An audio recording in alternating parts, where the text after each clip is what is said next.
রোহিঙ্গা এসেছিল আমাদের দেশে, এখনো আছে। রোহিঙ্গা ক্যাম্পে দেশনীতি গেলেন সাহায্য সহযোগিতা করার জন্য ঢাকা থেকে, আমরা তার সাথে গেলাম। একটা বাচ্চা, রোহিঙ্গা একটা বাচ্চা, তার মার কোলের থেকে বেগম জিয়ার এসে চলে আসতেছে বারবার। উনি টেনে নিতে পারছেন না বাচ্চাটার মা। বেগম জিয়া যখন থেকে করে নিল, বাচ্চারা ম্যাডামের দিকে তাকিয়ে আছে, ম্যাডাম ওর দিকে তাকিয়ে আছে। এই যে এই দৃশ্য, এই বাচ্চাটা এই দেশের নাগরিকও না, কিন্তু বাচ্চাটা বেগম জিয়াকে দেখে তার দিকে তাকিয়ে আছে, তার মার কোলে আর দিতে যাচ্ছে না। মা যতই তাকে টানছে, সে যাচ্ছে না। অনেক স্মৃতি আছে। আমার আরেকটা স্মৃতির কথা মনে পড়ে। ওটা ছিল 1 মে, শ্রমিক দলের একটা সমাবেশ টঙ্গীতে। যেটা তখন তো ফিল্মের যুগ ছিল, ফিল্ম ভরে কাজ করতে হতো।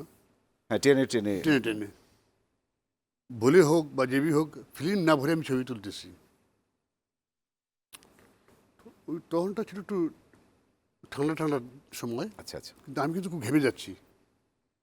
তখন আমি দেখলাম 38, 39, 40, না 40 তো হওয়ার কথা না, 36 পর্যন্ত ঠিক আছে। এরপর তো হলে তো ছবি আমার আমি তখন খুললাম, দেখলাম যে আমি ফিল্ম ভরি নাই।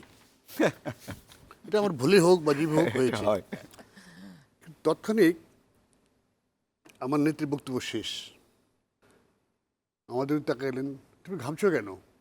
আমি না ম্যাডাম, না ঘামছো। তখন তাকে আমি কিছু বলি নাই। পাশে এক ভদ্রলোক ছোট একটা ক্যামেরা দিয়ে ছবি তুলতেছিল, অ্যামেচার লোক। ওর ক্যামেরাটা আমার নতুন, লেন্সটা একেবারে শার্প। হ্যাঁ, ওনাকে বললাম, ভাই তুমি কি কোথাও কোনো পত্রিকাতে কাজ করো? বলে যে না, আমি এমনি তুলতে এসেছি। ভালো কথা, তুমি কী ছবি তুলেছো?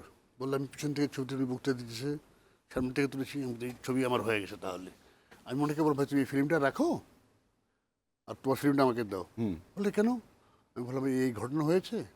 তো ভদ্রলোক যেহেতু বিএনপি মাইন্ডেড, বাট বিএনপির লোক না, আসে বিএনপি করে না, বাট ম্যাডামের ছবি তুলতে হবে তাকে, চেতনা ধারণ হ্যাঁ, করে। সে ওখানে ওই জন্যই সেই জন্য গেছে। উনি ফিল্মটা দিলেন, আর আমি তাকে আমার ঠিকানা দিলাম যে এই আমার নাম্বার, কালকে আপনি এসে আমার এখানে একটু ফিল্মটা নিয়ে যাবেন, আমি ওয়াশ করে আপনি যদি রেখে দেবো। যখন গাড়িতে উঠতেছিল তখন ম্যাডাম বলছিল, তুমি ঘামতেছিলে কেন? তোমার ক্যামেরা ডিস্টার্ব করছে? দেখেন, চিন্তা করতে পারেন। সেটা ফলো করেছে যে আমি কিছু একটা ঝামেলায় আছি। আমি জি ম্যাডাম, আমি আর এটা বলি নাই যে ম্যাডাম ফিল্ম ভরি নেই, আমার ম্যাডাম ক্যামেরা ডিস্টার্ব করছে। হ্যাঁ, ডিস্টার্ব করতে দিতে পারে, মেশিনারি জিনিস। এই যে হালকাভাবে নিয়েছে, এটা তো এভাবে নেওয়ার কথা না। ছবি তুলতে আমার চাকরি থাকার কথা না। তার মানে খুব সহজ সাবলীল। একদম। আপনি দেশের বাইরে অ্যাসাইনমেন্টে গেছেন, আপনি খেয়েছেন কিনা ঘরোয়া ভাবে। এবং এমন হয়েছে দেশের বাইরে যেতে অনেক ছবি তুলতে হয়, কারণ অনেকের অনেক রকম ছবি লাগে। অত ছবি তুললো, বাহ, এত ছবি তুললো কি করো? আমি ম্যাডাম অনেক ছবি লাগে তো, কয়েকটা তুলে তো হয়ে যায়। আমি না ম্যাডাম অনেক ছবি লাগে।